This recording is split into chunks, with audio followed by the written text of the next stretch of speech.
Watch out and take care. The interstellar spaceship Avalon can be seen traveling through space, headed to a colonized world called Homestead II.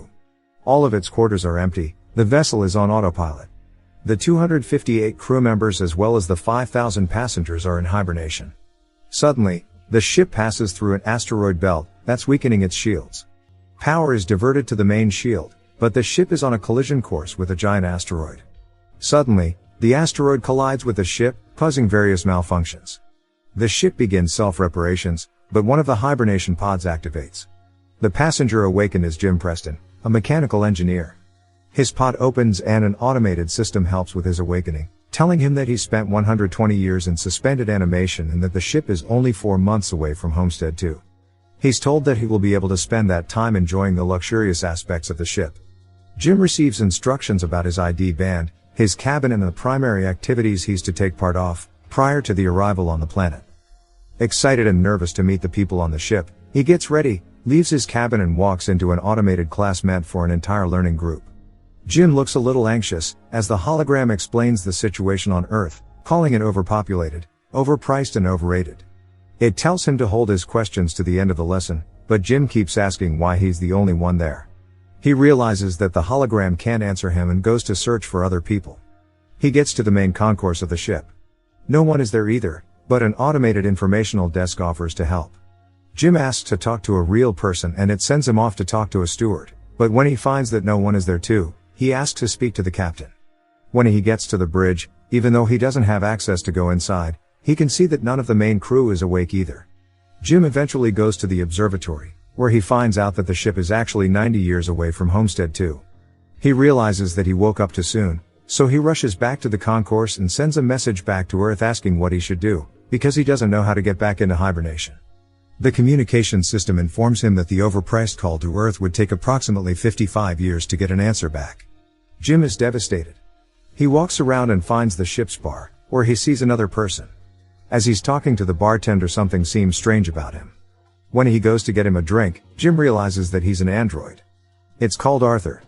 Jim wants to find out more information from him, but he can't even explain to the android how it's possible for him to be there ahead of time. Jim wakes up in his cabin the next day and goes to the cantina, where he quickly realizes that most of the things on the menu are reserved for gold-class passengers only.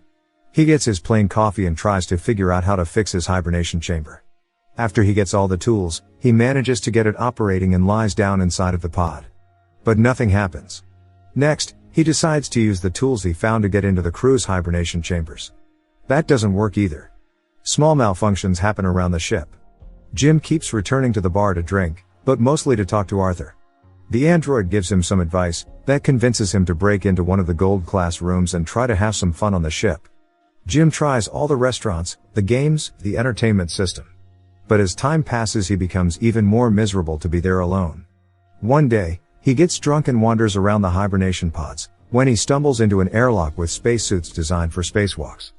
Jim gets into a suit and goes to the airlock, pushes a lever and then the button to release the airlock door. Once outside the ship, he's mesmerized by the view. He's the only conscious human being experiencing that moment in time. Jim releases the magnets on his boots and floats in space, feeling devastated. He comes back inside, takes off the suit, but goes back to the airlock without it on. He pulls the lever, ready to end it all, but changes his mind in the last moment, runs back inside and slips on a bottle. Jim stands up and is instantly drawn to a woman in one of the pods, named Aurora. He searches for her files in the directory and listens to her passenger interview, becoming enamored with her. Later he's seen sitting next to her pod, still listening to her interviews. Back in the bar, he's reading some of her work and is talking to Arthur about her writing. He becomes obsessed with the irony of his situation, going to another planet for a better life, waking up early and not getting there, and finding his perfect woman, only for her to be out of reach. Jim keeps thinking about her and starts getting the idea to wake her up too. He talks it over with the android, but he doesn't understand the conundrum. If he wakes her up for his own benefit, he'd be stranding her there with him, to die on the ship. Jim decides against it first, but as time goes by he can't let it go, until one day, he changes his mind. He goes to her pod and manages to activate it. As she's waking up and going through the same process as he did, he hides and goes back to his room. A little bit later he goes to the main concourse, hoping to find her. And there she is, just as confused as he was a year ago. Jim tells her they're the only ones awake and takes her to the observatory. Then he tells her that he can't get to neither the crew, nor the main commands of the ship. Aurora freaks out and wants to get back into her pod. When they get to it, Jim explains that there is no special equipment on the ship that can help them get back into hibernation, effectively telling her that they're stranded. They go back at the concourse and he tells her that she should rest, since she just came out of hibernation. She feels sorry for him, having to spend more than a year alone on the ship. Jim goes back to the bar, feeling regretful about what he did. He asks Arthur not to tell Aurora that he was the one that woke her up. The next day, Aurora wakes up. She goes back to the concourse and asks the automated info desk about the hibernation pods. Jim joins her there and they go to get breakfast. As they leave, the info desk has some sort of malfunction. In the cantina, Aurora realizes that Jim has been eating the same breakfast for more than a year and gets him one of the gold class menus. They talk about the possibility to fix the pods, but, unlike Jim, Aurora isn't ready to give up. She searches through the infirmary, then goes through research documents, eventually ending up at the crew's hibernation quarters trying to break the doors open. Jim notices more malfunctions throughout the ship. Sometime later, Aurora laments about her life on the Avalon. She writes, jogs around the ship and swims in the pool, becoming more and more aware of her situation. She goes to the cantina to interview Jim, thinking that his story might be interesting. She asks why he immigrated to the colony.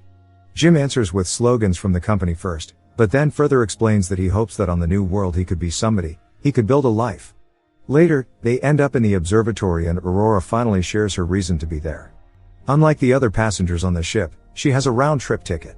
Her idea was to go to Homestead II, live there for a year and come back to Earth, to become the first journalist that has ever done that, writing the greatest story that ever was.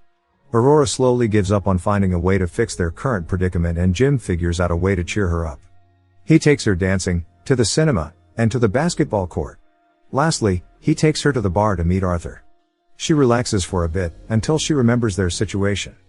Jim is left alone with the android, feeling awful about what he's done to her. The next moment he's seen tinkering with something and in the other Aurora walks into the observatory to find a miniature of the Chrysler building he made for her. Sometime later, they go on a date at the bar. They have dinner and share stories about their lives. She tells him that her father died when she was a teenager. After the dinner, Jim takes Aurora to the airlock and they get into the spacesuits. They go out for a spacewalk together. Jim finally has someone to share that magnificent experience with. Jim switches off the magnets on their boots and they float together in space. They come back inside and immediately kiss, retreat to his cabin and sleep together. Soon after, they start living like a couple. Aurora moves into his cabin and writes about her life on the ship. They jog together, eat together, sleep together. Jim explores the ship further and finds the hydroponics bay. He brings Aurora flowers. One day the ship passes by a red giant and they go to the observatory to see it. It's Aurora's birthday, so later that night they celebrate it in one of the many restaurants on the ship and then the bar. Jim goes to the washroom and prepares the ring he made for Aurora, while she stays in the bar chatting with Arthur. The android tells Aurora that Jim woke her up intentionally, unaware that he was still to keep that a secret. Suddenly, Jim comes back and she confronts him in absolute disbelief. She runs away furious and panicked. Jim comes back to his cabin to find all her things gone. He runs into her in the cantina the next day, but the moment he speaks, she runs away. Aurora is desperate. One night she goes over to Jim's cabin, punching and kicking him, wanting to kill him. Talking to her over the comm because she keeps avoiding him, Jim tries to apologize and explain his actions to her. He tells her he fell in love with her, but Aurora doesn't care. She can't forgive him for taking her life. One night, as Jim is in his cabin, another malfunction happens. The ship faces a critical error and the main command shuts down. Later, he walks into the elevator and it malfunctions. Aurora walks into the main concourse and sees that Jim has planted a tree there. Then, she goes to the cantina, where the food dispensary is also malfunctioning. Suddenly, both of them hear the voice of the deck chief over the comms, asking who planted the tree. They both run into the concourse and see Gus Mancuso standing in front of Jim's tree. They introduce themselves and tell the chief about the situation. He doesn't understand how 3 pods could fail. Mancuso takes them to the bridge and he discovers that there is something wrong with the ship, but the information on the systems has to be checked manually. When they leave the bridge, a robot almost falls on their heads and the two of them tell Mancuso that malfunctions have been happening all over the ship more frequently. He says that shouldn't happen, as he shows them how to collect the data. Mancuso checks on the pods, when Jim joins him there. He's figured out what happened with Aurora's pod. The deck chief finds what Jim did to be terrible. Later, He's at the bridge checking the collected data, when Aurora joins him. They talk about what happened with her pod, but he tells her that he can't do anything about it. Jim walks in with the 16th broken robot. Mancuso feels the hibernation sickness, so he goes to rest, but as he walks out, he coughs out blood. That night, Aurora can't sleep, so she goes for a swim. Suddenly there's gravity loss throughout the ship and she starts drowning as the water from the pool moves with her. The gravity drive resets and she barely makes it out alive. They both run into each other going to find Mancuso. The three of them are back at the bridge, slowly discovering what has been going on with the ship. Mancuso figures out that something happened 2 years ago, taking out a major system. They need to find and fix what has caused the failure, because the entire ship is trying to pick up the slack. If they don't fix it, the entire vessel will be stranded.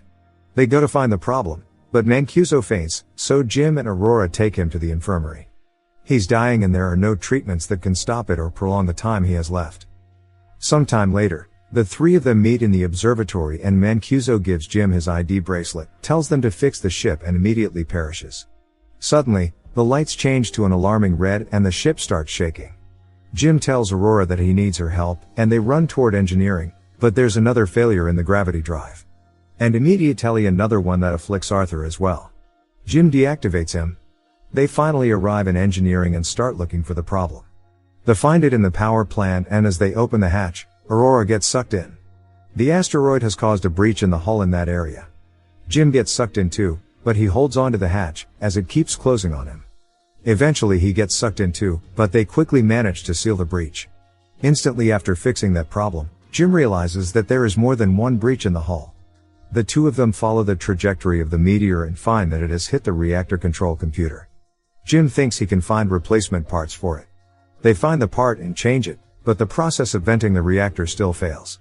They do it manually, but it fails again. Jim figures out that he needs to open the vent door from outside of the ship, so they can cool the reactor down. Both of them go to the airlock and as he's getting ready to go out, he gives Aurora Mancuso's bracelet, because he might not come back. She helps him with the suit and as he walks into the airlock she tells him to come back because she can't live on the ship without him. Aurora goes back to the reactor, where the temperature has hit critical heights. A bolt from the reactor propels into her arm, as Jim is getting closer to the vent from the outside and sees the door. The temperature rises in the reactor room, while he is trying to bypass the vent door to open it. He soon realizes that he'll have to manually hold the door open so the reactor can vent and he tells Aurora. She doesn't like the plan, but he goes ahead with it and tells her to vent the reactor. She doesn't want him to die and they argue, but he tells her that they have to save the other people and she vents the reactor. The process is successful, but the fumes from the reactor push Jim away and break his tether. The pressure in his suit is dropping too. He tells Aurora what happened and she moves as fast as she can to get to another suit and bring him in. He apologizes to her again. She puts on a suit and flies out to get him, but her tether is too short. She's pulled back, but suddenly grabs onto his tether and manages to pull him in. Aurora drags Jim into the infirmary, only to find out that he's already dead. She uses Mancuso's bracelet to override the medical protocols and to resuscitate him. The medical pod does the work automatically and revives Jim. Aurora forgives him. Later, Aurora fixes Arthur and they give Mancuso a proper space burial. Jim takes her to the infirmary and tells her that he's found a way to use the medical pod as a hibernation one. He tells her to get inside the pod and ride out the rest of the journey in there. But, as is later revealed, she declines and decides to stay with him, awake on the ship. Jim finally proposes to her and they live out their lives on the ship. 88 years later, the Avalon arrives on Homestead II. The crew wakes up and finds the ship in a very unexpected state. Aurora leaves them a message, retelling the story of the life her and Jim had on the ship while the rest were sleeping. Make sure to subscribe and turn on notifications so you can watch more videos like this. Thanks for watching.